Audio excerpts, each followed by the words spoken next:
오자병법. 제1편 도국부국 강병. 오기가 유생 차림으로 병법을 진언코자 위문우를 배할하였다. 그런데 문우가 과인은 전쟁을 좋아하지 않소.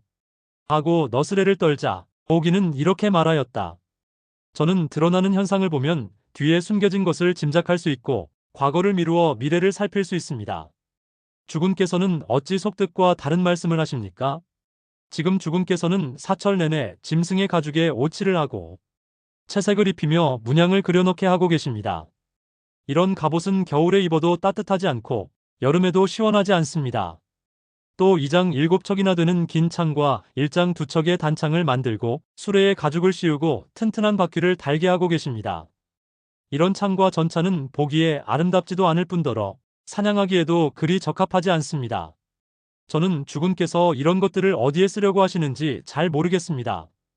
그러나 만약 공격하고 방어할 만한 군사력을 충분히 갖췄다 하더라도 이를 운용할 인재가 없다면 이는 마치 알을 품은 닭이 너구리와 싸우고 새끼 달린 어미 개가 호랑이에게 덤비지만 이들이 투지가 있더라도 결국 잡아먹히고 마는 경우와 같게 될 것입니다. 옛날 승상씨는 덕만 닦고 군사력을 소홀히 하다가 망국의 화를 입었으며 유호씨는 군사력만 믿고 전쟁을 일삼다가 사직을 잃고 말았습니다. 그러므로 영명한 군주는 이러한 사실을 거울 삼아 안으로 문덕을 닫고 밖으로 무비에 힘쓰는 것입니다. 군주로서 적의 침략을 받고도 나아가 싸우지 않는 것은 의롭다 할 수 없으며 전쟁에 패하고 나서 죽은 병사의 시신을 보고 슬퍼하는 것은 어질다 할 수 없습니다. 이 말을 들은 문우는 친히 자리를 마련하고 자기 부인에게 술을 따르게 하였으며 종묘로 가서 오기에게 술잔을 올려 고하게 한 뒤 대장군으로 삼아 서하를 지키도록 하였다. 이후 위나라는 제후들과 76회의 큰 싸움을 벌여 64회의 대승을 거두고 나머지는 무승부를 이루면서 사방으로 천리나 영토를 확장하였으니 이는 모두 오기의 공이었다. 오자가 말하였다. 옛날 나라를 잘 다스렸던 군주들은 반드시 먼저 백성을 교화하고 만민과 친화를 이루는데 역점을 두었습니다. 그것은 인화가 그만큼 중요하기 때문입니다. 군주가 각별히 유념해야 할 불화에는 4가지가 있습니다. 첫째, 나라가 하나로 결속되어 있지 않으면 군대를 출진시켜서는 안 됩니다. 둘째, 군이 하나로 뭉쳐있지 않으면 부대를 움직여서는 안 됩니다. 셋째, 진영이 단합되어 있지 않으면 나아가 싸우게 해서는 안 됩니다. 넷째, 전투에 임하여 일사불란하지 않으면 결전을 해서는 안 됩니다. 이 때문에 영명한 군주는 반드시 나라의 화합을 이루고 나서 국가대사를 도모했던 것입니다. 그것도 혹시 군주 자신의 생각이 잘못일지 몰라 반드시 종묘에 고한 다음 거북점을 치고 천시를 살펴 길조로 나타나야만 실행에 옮겼습니다. 이렇게 함으로써 백성들은 군주가 자신들의 생명을 소중히 여기며 희생을 아까워한다고 믿게 됩니다. 이와 같이 된 후에 군주가 전쟁에 임한다면 병사들은 용감히 싸우다 죽는 것을 자랑으로 생각하고 물러나 살아남는 것을 부끄럽게 여길 것입니다. 오자가 말하였다. 무릇 도란 근본으로 돌아가 시작하는 것이요. 의는 마땅한 일을 실행하여 성취하는 것이며 모란 해악을 막고 이로움에 나아가는 것이요. 요는 업적을 보존하고 성과를 지키는 것입니다.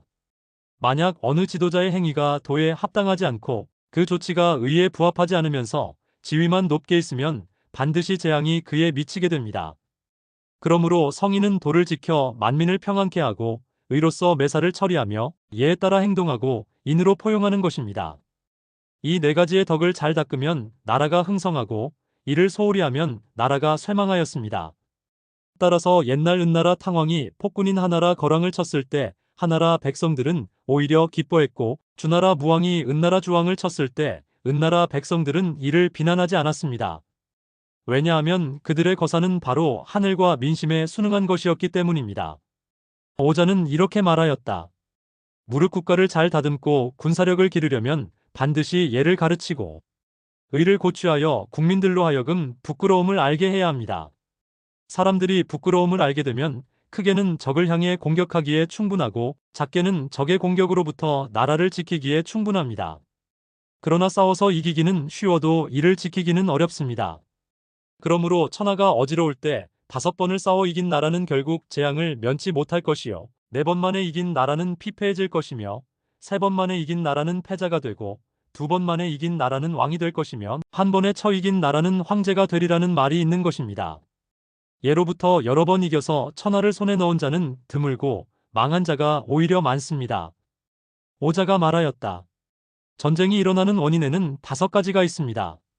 첫째는 명분을 다투기 때문이고, 둘째는 이익을 다투기 때문이며, 셋째는 증오심이 쌓였기 때문이고, 넷째는 나라 안이 어지럽기 때문이며, 다섯째는 나라에 기근이 들었기 때문입니다. 또한 전쟁에 임하는 군대에는 의병, 강병, 폭병, 역병의 5가지가 있습니다. 폭정을 물리치고 혼란에서 나라를 구하고자 하는 군대를 의병이라 하고, 군사력만 믿고 정벌에 나선 군대를 강병이라 하며, 분노로 인해 일으킨 군대를 강병이라 하고, 도의를 저버리고 이익을 탐해 나선 군대를 폭병이라 하며, 나라가 어지럽고 백성이 신음하고 있는데도 동원한 군대를 역병이라 합니다. 이러한 5가지 군대에는 각각 대처하는 방법이 있습니다. 의병에게는 반드시 예로서 대처해야 하고, 강병에게는 겸양의 자세로 임해야 하며, 강병에게는 설득을 해야 하고, 폭병에게는 속임수로 응수하며, 역병에게는 권모술수를 써서 대적해야 합니다. 무후가 물었다. 군대를 육성하고 인재를 등용하며 나라를 튼튼히 하는 방법에 관해 의견을 듣고 싶소. 그러자 오기는 이렇게 대답하였다. 옛날의 명군들은 반드시 군신 간의 예의와 상하 간의 법도를 세우고 관리와 백성들이 저마다 자기 직분에 충실하도록 하였으며 풍습에 따라 올바르게 가르치고 훌륭한 인대를 가려 뽑아 부족함이 없도록 만전을 기하였습니다. 옛날 제환공은 5만의 군사로 패자가 되었고 진문공은 4만의 전위대로 자신의 뜻을 달성하였으며 진목공은 3만의 특공대로 주변 적대국들을 굴복시켰습니다. 이처럼 강국의 군주들은 자기 백성들의 특성을 잘 헤아릴 수 있었던 것입니다. 주군께서는 백성들 가운데 담력과 기백이 있는 자들로 한 부대를 편성하고 기꺼이 전쟁터로 달려가 자신의 용맹과 충성심을 보이려고 하는 자들로 또 한 부대를 편성하며 높은 곳을 잘 뛰어넘고 발이 빨라 잘 달릴 수 있는 자들로 다시 한 부대를 편성하고 관직에 있다가 과실로 쫓겨나 다시 공명을 얻고자 하는 자들로 한 부대를 편성하며 전에 지키던 성을 버리고 달아나 그 불명예를 씻고자 하는 자들로 한 부대를 편성하십시오. 이렇게 편성한 5부대는 그야말로 군의 정예입니다. 이러한 정예들로 3,000명만 있으면 어떠한 포위망도 돌파할 수 있으며 아무리 견고한 성이라도 무너뜨릴 수 있을 것입니다. 무후가 이렇게 물었다. 진을 치면 반드시 안정되고 수비에 들어가면 반드시 견고하며 싸우면 반드시 이기는 방법에 대해 듣고 싶소. 그러자 오기가 대답하였다. 바로 보여드릴 수도 있는데 듣기만 하시겠습니까? 주군께서 유능한 자를 위에 앉히고 무능한 자를 아래에 두실 수만 있다면 진지는 안정됩니다. 그리고 백성들이 마음 놓고 생업에 종사하며 관리들에게 친밀감을 느끼게 한다면 방어태세는 견고해집니다. 또 백성들이 군주를 옳다 여기고 적국을 나쁘다 여기게 할 수만 있다면 전쟁은 이미 승리한 것입니다. 하루는 무후가 군신들과 국사를 논의하는데 신하들의 생각이 모두 자기보다 못하였으므로 조회가 끝나자 무후는 희색이 만연하였다. 이를 보고 오기는 곧 이렇게 진언하였다. 옛날 초장왕이 국사를 논의하는데 신하들 모두가 왕에 미치지 못하였습니다. 그런데 조회가 끝난 후 장왕의 얼굴에 근심이 가득한지라 신공이란 사람이 주군께서는 어두운 기색을 하고 계시는데 무슨 일이 있으신지요? 라고 물었습니다. 이에 장왕이 말하기를 과인이 듣기로 세상에는 성현이 끊이는 법이 없고 나라에는 인재가 모자라지 않는 법이니 이런 사람을 스승으로 얻으면 천하의 왕이 될 수 있고 벗으로 삼으면 패자가 될 수 있다고 하였소. 그런데 지금 과인이 불민한데도 신하들 모두가 나보다 못하니 우리 초나라의 앞날이 정말 암담하오라고 했습니다. 이처럼 초나라 장왕이 근심했던 일을 군주께서는 도리어 즐거워하시니 저는 은근히 걱정이 됩니다. 그러자 무후의 얼굴에 무한한 기색이 역력하였다. 제2편 요적 상대방 파악. 무후가 오기에게 물었다. 지금 진은 우리의 서쪽을 위협하고 초는 남쪽을 둘러싸고 있으며 조는 북쪽에서 핍박하고 쟤는 동쪽에서 대치하고 있어. 또 여는 우리의 후방을 차단하고 있고 하는 전방에 버티고 있어. 이처럼 6나라가 우리를 사방으로 에워싸고 있어 형세가 몹시 불리하기에 과인은 이것이 걱정이요. 무슨 좋은 방책이 없겠소? 이에 오기는 이렇게 대답하였다. 무릎 국가를 안전하게 지키는 길은 무엇보다 상 경계를 늦추지 않는 것이 가장 중요합니다. 지금 주군께서는 이미 이러한 경각심을 갖고 계시니 화를 당하는 일은 없을 것입니다. 제가 이제부터 6나라의 실상을 하나하나 말씀드리겠습니다. 제 나라의 군대는 두터워 보이지만 견실하지 못하며 진나라의 군대는 산만하여 제각기 싸우고 초나라의 군대는 정연하여 보이나 오래 버티지 못합니다. 또 연나라의 군대는 방어엔 능하지만 퇴각할 줄 모르며 삼진의 군대는 체제는 잡혀 있지만 실전에는 쓸모가 없습니다.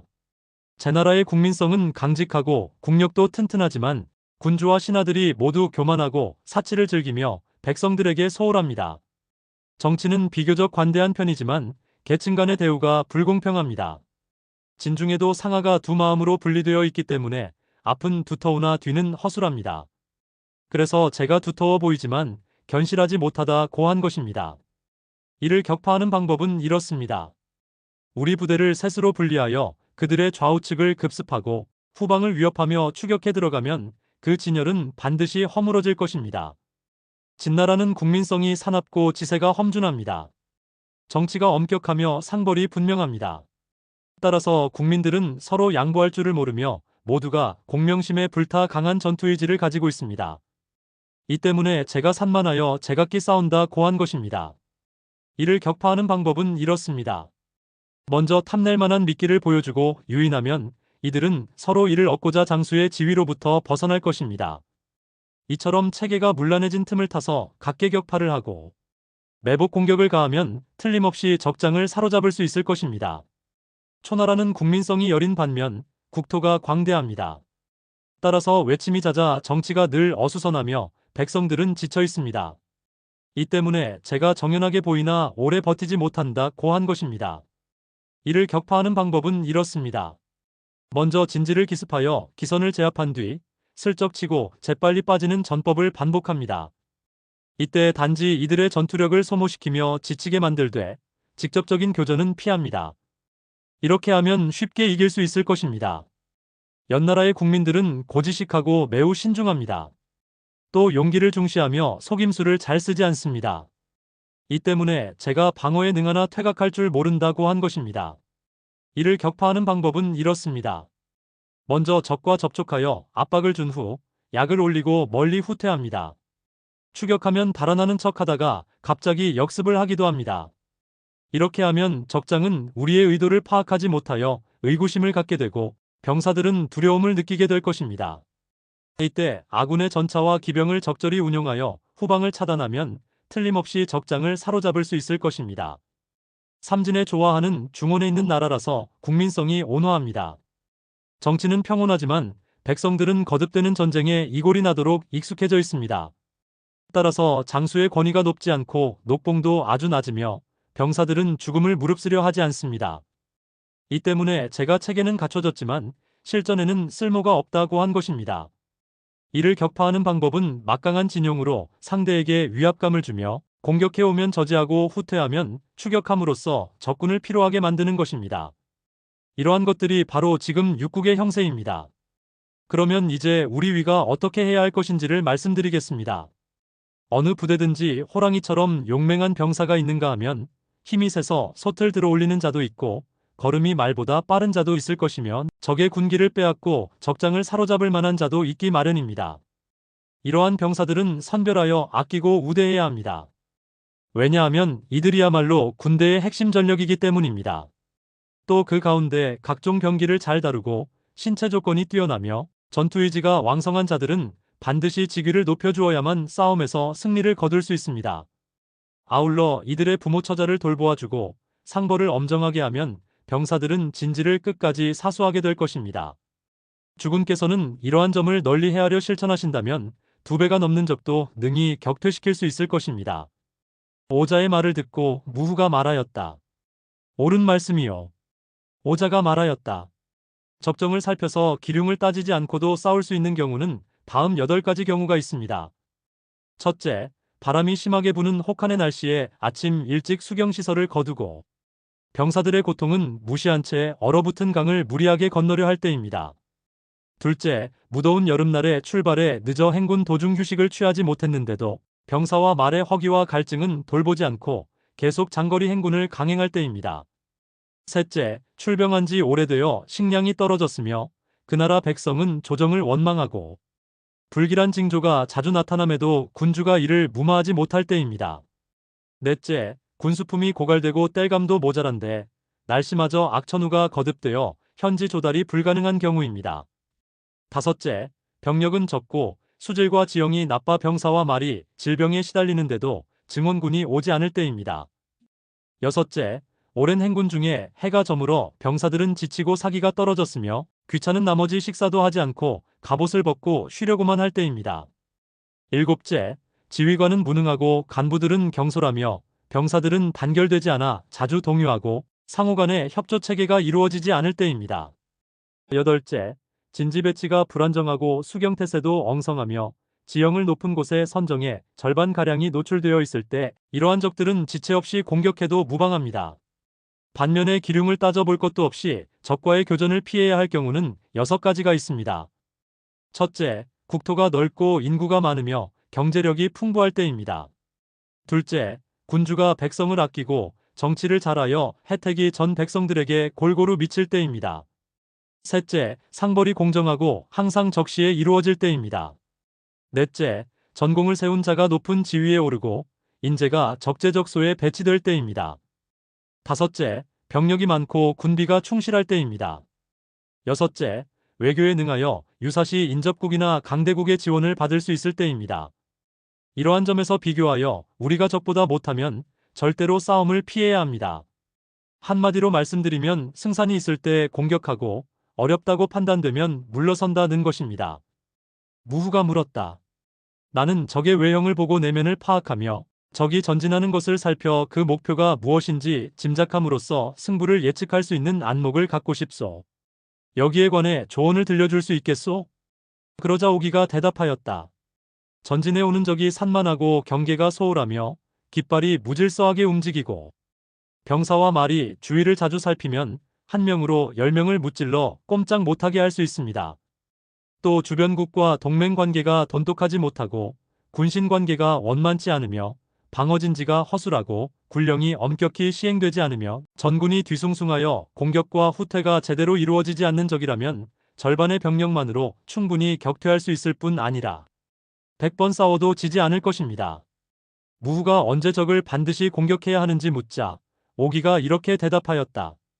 공격은 반드시 적의 허와 실을 면밀히 분석하여 그 약점을 노려야 합니다. 바로 다음과 같은 경우입니다. 적이 먼 곳에서 막 도착하여 대오가 정돈되지 않았으면 공격할 수 있습니다. 적이 식사를 마치고 전투 태세가 아직 갖춰지지 않았을 때 공격할 수 있습니다. 무질서하게 달리는 적은 공격할 수 있습니다. 적이 일에 시달려 지쳐 있을 때 공격할 수 있습니다. 불리한 지형에 자리 잡고 있는 적은 공격할 수 있습니다. 시기를 자주 놓치는 적은 공격할 수 있습니다. 적이 먼 길을 행군하여 대열의 후미가 아직 휴식을 취하지 못했을 때 공격할 수 있습니다. 적의 병력이 절반쯤 강을 건넜을 때 공격할 수 있습니다. 험한 길이나 좁은 길에 있는 적은 공격할 수 있습니다. 깃발이 무질서하게 움직이는 적은 공격할 수 있습니다. 진지를 자주 이동하는 적은 공격할 수 있습니다. 장수가 병사들과 떨어져 있는 적은 공격할 수 있습니다. 공포에 떨고 있는 적은 공격할 수 있습니다. 이러한 적들은 먼저 정예부대를 뽑아 돌파하고 본대를 나누어 계속 몰아치되 신속히 공격해야 하며 지체해서는 안 됩니다.